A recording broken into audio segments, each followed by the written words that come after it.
¿Qué tal? Buen día. Teniendo en cuenta de que hoy a las 9 de la mañana, hora de Roma, se reunían los cardenales que están en la Casa Pontificia, en Roma, donde vivía el Papa. El Papa, a diferencia de los demás que habían vivido en el Palacio Pontificio, él no vivió ahí, sino que vivió en una habitación muy sencilla, lo que se llama la Casa de Santa Marta, que son habitaciones, digamos, cuando uno se va a hospedar, va un sacerdote, van los obispos de cualquier parte del mundo, o algún fiel laico también, ¿no? Que se quiere hospedar ahí. Cuando una persona iba ahí, digamos, a la casa de Santa Marta, por ahí en los pasillos lo veían al Papa que salía de su cuarto y lo hablaban y le pedían la bendición. Bueno, en esto se ha diferenciado mucho el Papa Francisco porque ha cambiado muchas cosas que antiguamente el protocolo justamente de los sumos pontífices pedía, ¿no? Entonces, el Papa, el cuerpo, los restos del Papa van a ser velados en la capilla de Santa Marta, digamos, ¿no? Del hospedaje Santa Marta, a diferencia de cuando murió un papa se lo velaba en la Basílica de San Pedro, donde toda la gente pasaba, digamos, y lo veía. Además, también el Papa ha pedido que no se lo entierre donde estaban enterrados todos los demás papas, hay una cripta debajo de la Basílica de San Pedro, sino que él ha pedido, por propia voluntad y ha escrito en puño y letra, que él quería ser, cuando muera, ya en el año 2022, él escribió esto cuando decía, en el ocaso de mi vida, o sea que ya prácticamente presentía que ya se estaba acercando el final de él, ¿no? Entonces él escribió que la voluntad era ser enterrado en la cripta de la Basílica Santa María la Mayor. La Basílica Santa María la Mayor es una basílica antiquísima, antes que la Basílica de San Pedro. Y ahí hay un cuadro que él le tenía mucha devoción a la Virgen María, que se llama Salus Populi, que significa la salvación del pueblo o la curación del pueblo. Si nosotros nos acordamos que cuando fue la época de la pandemia y el Papa oró solo, estaba ahí esa tarde, noche, porque era la pandemia, no había nadie más en la basílica ahí y en la plaza de San Pedro, entonces él oró por todo el mundo para que el mundo se salve de esta pandemia, ¿no? Y ahí estaba el crucifijo, un Cristo negro que también de las primeras épocas de la cristiandad que salvó a Roma, y también del cuadro de Nuestra Señora de la Salvación, ¿no? Que es Salus Populi. Entonces él pidió que la voluntad era ser enterrado frente a la pintura de la imagen de la Virgen, ¿no? Porque era muy devoto. Él antes de salir a un viaje apostólico iba a esa basílica, le rezaba a la Virgen. Y cuando regresaba en el avión, directamente antes de ir a Santa Marta, al hospedaje, pasaba por la Basílica de Santa María la Mayor. Seguramente que los cardenales en Roma van a decidir que en estos días el Papa sea velado y expuesto. También la voluntad del Papa era que no se lo ponga en tres cajones. Normalmente los sumos pontífices eran enterrados en tres cajones, uno de madera, otro de otro material para ser conservado. Él directamente dijo, yo quiero ser enterrado en tierra. Y como nosotros, todos los que mueren en el cementerio son enterrados, digamos, en un cajón de madera. Bueno, también el Papa pidió eso, ¿no? Muy sencillo. Ahora bien, nosotros en la Iglesia Católica nos regimos por una ley que se llama el Código de Derecho Canónico. El Código de Derecho Canónico marca que una vez que sean las exequias del Sumo Pontífice, que la sede está vacante, no tenemos papa, no tenemos obispo de Roma, porque el papa es obispo de Roma, entonces los cardenales van a fijar una fecha, normalmente pasan o 15 o 30 días como mucho, para que se pueda citar a lo que se llama el cónclave. Todos los cardenales del mundo, que prácticamente yo me imagino que ya deben estar, los que no están en Roma deben estar viajando a Roma en este momento, Entonces se reúnen todos los cardenales, que son de todo el mundo 133, 135 cardenales. Todos entran a la Capilla Sixtina y la palabra cónclave significa con llave. O sea que esto no puede pasar un medio de comunicación, nadie, solamente los cardenales y el secretario, que también es un obispo, que va tomando los votos. Las sesiones son votar cuando salen la mayoría de los votos, del tercio de los votos, cuando sale elegido un papa, por ejemplo, el cardenal Bergoglio salió elegido en la quinta vuelta. Entonces, cuando un cardenal sale elegido por mayoría, se le pregunta personalmente. Puede decir si quiero o no acepto. Si dice no acepta, se procede nuevamente a la votación para que salga otro cardenal. Y si dice sí acepto, se le pregunta también qué nombre va a elegir como papa. En este caso, Monseñor Bergoglio comentaba él que cuando fue elegido papa por todos los cardenales, al lado tenía un cardenal que era de Brasil. Tenía un chileno a un lado y un brasilero al otro lado. El brasilero, cuando él dijo que sí, le dijo, no te olvides de los pobres. Por eso, inmediatamente él asoció a San Francisco de Asís, que por eso eligió el nombre de Francisco. San Francisco de Asís en aquella época era el pobre entre los pobres, el poverelo de Asís.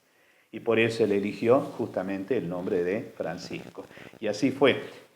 La ley del Código de Derecho Canónico marca que una vez que estén la mayoría de los cardenales, si hay alguno que puede faltar por enfermedad o porque no puede asistir por algún motivo, entonces tienen que enviar por escrito que no pueden asistir, entran a la Capilla Sixtina, pueden ser varios días de votación, y hay una fumata, hay una chimenea.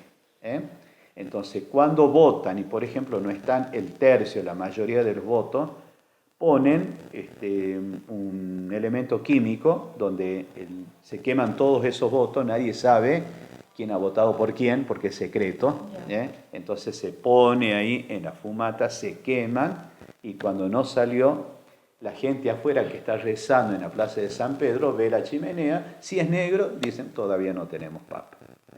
Y cuando ya es elegido, el cardenal acepta y elige el nombre, entonces se queman esos votos y la chimenea sale con humo blanco, ¿no?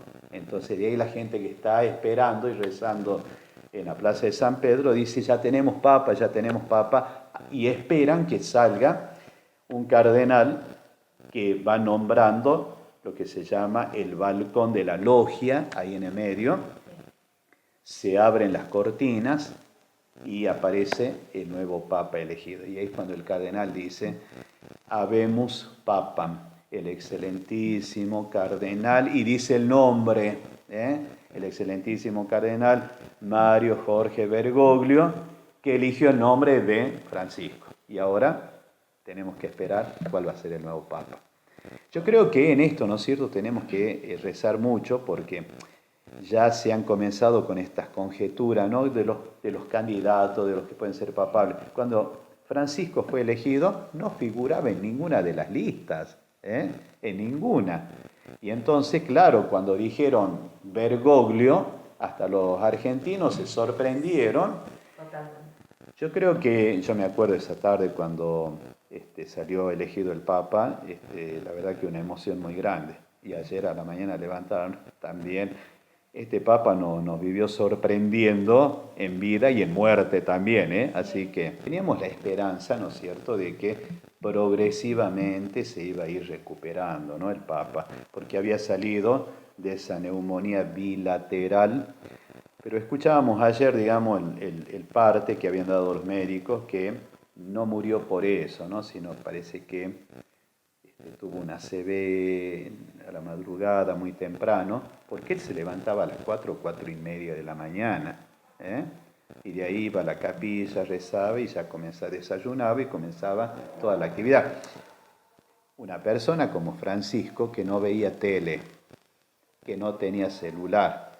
Él, supongamos, el padre Gallino, que estuvo acá en Caimancito, en Jujuy, que él era de Buenos Aires. ¿Por qué? Porque en aquel momento el cardenal Bergoglio en Buenos Aires lo había consagrado sacerdote, ¿no? El padre Gallino estaba muy enfermito, ¿no? Ya murió. Pero como lo conocía, un día suena el teléfono del padre, claro, ¿quién es? Soy Francisco. Entonces le dijo, mira, estoy rezando por vos, sé que estás enfermo. O sea que así hay tantos testimonios en el país, que cuando dicen me llamó el Papa, y cuando dicen, bueno, yo pensaba que era una broma, que alguien se hacía pasar, era el Papa que lo llamaba personalmente y que les decía cómo está, los obispos, sacerdotes, algunos laicos también, que hacía lo mismo. Y cuando mandaba un mensaje, él escribía personalmente. Era muy característica la letra de Francisco. Mira, yo creo que por un lado, primero nosotros creemos que el que él lo elige, que ilumina a cada cardenal, es el Espíritu Santo. Lo creemos sí o sí. También está la parte humana, ¿no es cierto? Que un cardenal dice, bueno, como toda persona, ¿no? Yo lo conozco, este cardenal, y entonces mi amigo creo que va a ayudar a la iglesia. Esos criterios humanos, ¿eh? Pero acá tenemos que creer que es el Espíritu Santo quien va de alguna manera conduciendo, y el nuevo Papa tiene que ser un Papa evidentemente que siga la línea que ha marcado el Papa Francisco. ¿Por qué? Porque el año pasado, en el mes de octubre, se ha clausurado un sínodo de la sinodalidad, que son las pautas que tiene que seguir la Iglesia. Supongamos que venga un Papa nuevo y diga, borramos todo, no sirve lo que ha hecho Francisco. Sería un poco contradictorio, no sería muy prudente, digamos, pero que sí diga, bueno, a mí me parece que esto tenemos que poner en marcha, que esto lo tenemos que conducir de esta manera, pero no borrar y anular toda una actividad pastoral, como cuando un obispo nuevo viene a una diócesis, no puede decir, lo que el obispo anterior hizo no sirve. No, sí sirve. Se lo continuará de la misma manera, siguiendo propiamente el tinte de cada uno, ¿no es cierto? Porque cada uno tiene su propia personalidad y tiene su carisma propio también. Yo me acuerdo del Papa Juan Pablo II, que es el Papa que más ha durado, digamos, en el papado, ¿no? Yo lo pude ver, lo pude tocar cuando vino a Argentina, nunca me voy a olvidar de eso, cuando todavía estaba bien, era joven, estaba sanito en el año 87, ¿no? Cuando yo me estaba por ordenar de cura, ¿no? Así que y yo representé a Jujuy acá en el NOA cuando vino en ese momento el Papa. Yo era diácono y bueno, cada diócesis tenía que llevar un representante para leer una intención. Así que yo lo tenía el Papa ahí cerquita, acá de uno más y ahí ya estaba el sillón del Papa. Entonces nos regaló un rosario a cada uno de los que estábamos ahí. Ese rosario se lo regalé a mi mamá que reza todos los días. Y bueno, cada uno tiene su propia impronta. Y este Papa ha llegado muchísimo a la gente por su humildad, hasta estando enfermo en esta Semana Santa, no pudiendo celebrar la misa, por ejemplo. Lo mismo fue el Jueves Santo a la cárcel para saludar. Él todos los Jueves Santos de todos los años iba, celebraba la misa y le lavaba los pies a los privados de la libertad. Lo hacía allá en Buenos Aires cuando era cardenal, obispo de Buenos Aires. Lo hacía en Roma. Él ha creado un comedor para las personas en situación de calle en Roma. Él aparecía sin decir nada, se sentaba al lado de una persona que estaba en la calle y comía con ellos, le servía la comida. O sea, esos gestos, ¿no es cierto?, que por ahí siguen sorprendiendo al mundo entero. Uno dice, como Estado, el Papa es un jefe de Estado, un presidente, podríamos decir, dentro de la nación. Sin embargo, él siempre rompía el protocolo y cuando uno le decía a los curitas que lo conocían que iban a Roma, le decían Pancho, él se daba vuelta, porque solamente el argentino le decía así, y le mostraba el mate, y él hacía parar el papamóvil y recibía el mate. No, primero ser una buena persona, como decía Francisco, ¿no? Porque no se estudia para esto. Por eso yo le decía hace rato, hay que creer que es el Espíritu Santo quien lo elige. Los cardenales en este momento son prácticamente todos representantes de cada una de las naciones del mundo. Los que ya tienen 80 años en el cardenalato no pueden ser elegidos papa por la edad. Pueden tener 75 hasta 80 años, hasta 80. El que ya cumplió los 80 puede ir al cónclave, pero no puede ser elegido papa. Monseñor Bergoglio, él tenía 76. Los obispos, cuando llegan a la edad de 75, ya pueden presentar la renuncia, no porque no sirvan, sino más bien porque esa es la edad que ha marcado el Código de Derecho Canónico. Él, cuando llegó a los 75, era el obispo metropolitano en Buenos Aires. Todo obispo presenta por escrito la renuncia al Papa. Él le presentó, en ese momento era el Papa Benedicto XVI. Benedicto XVI lo habló y le dijo, yo no voy a aceptar tu renuncia, porque vos todavía estás bien, podés seguir pastoreando a tu iglesia en Buenos Aires, sos un hombre de Dios. Lo conocía muy bien Benedicto a él, ¿no? Eran muy amigos. Y al no aceptar, Monseñor Bergoglio siguió, y es ahí cuando nos encontramos en aquel momento con Benedicto XVI, que él renunció a su papá, porque él mismo, Benedicto, dijo, yo no puedo continuar por mi enfermedad. Podría seguir, pero no podría seguir gobernando la iglesia, entonces renunció al papado. Y es ahí cuando entraron en cónclave y fue elegido el cardenal Bergoglio. Entonces, ¿cómo va a seguir la iglesia? En este momento está acéfala. No hay sede, hay sede vacante. El anillo del pescador se rompió cada vez que es elegido un nuevo papa. El día que toma posesión, el papa, por ejemplo, Francisco, fue elegido un 13 de abril del 2013. Pero él dijo, yo voy a tomar posesión unos días después, el 19, que es el día de San José. Y ese día tomó posesión y ese día le dan el anillo del pescador, que se llama, que en el anillo está el escudo del Papa, ¿no es cierto? Cada obispo elige un escudo y el Papa, al ser obispo de Roma, también tiene su escudo. Entonces ahí chiquitito está el escudo. Cuando muere, lo que se llama el obispo carmalengo, que siempre está al servicio, el Papa que lo acompaña a todos lados, cuando pasa algo, como en este caso yo me imagino ayer, a las 2:30, 2:35 de la madrugada de la hora de Roma, cuando fueron a verlo, entonces lo tienen que llamar por el nombre, no Francisco, sino Mario, no responde, ahí ya llaman al médico para que venga a revisarlo y el médico constata que está muerto, ¿no? Ahí el carmalengo tiene que romper el anillo del pescador porque el nuevo papa va a tener otro sello. Yo me quedo con las palabras del obispo que dijo ayer en la misa en la Basílica San Francisco. Si se le hubiese preguntado a Francisco qué día querría morir, él hubiese dicho en Pascua, para experimentar la Pascua de Jesús y experimentar su propia Pascua, ¿no? Entonces, la reflexión es que yo decía ayer también en la misa, hemos perdido un papa, pero hemos ganado un santo en el cielo. O sea que la esperanza siempre tiene que estar latente. La muerte nos duele a todos, a todos.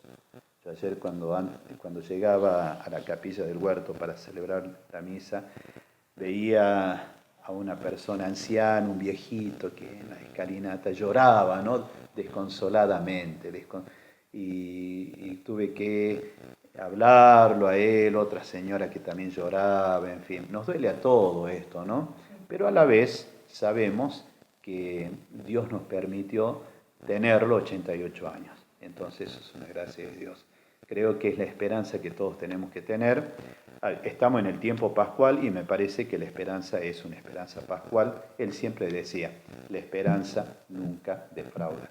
Y cada vez que terminaba una homilía o una locución, lo terminaba diciendo, recen por mí. creo que es la mejor oportunidad para rezar por él en estos momentos. Esa es la reflexión en este tiempo de Pascua, seguir rezando por el eterno descanso de Francisco.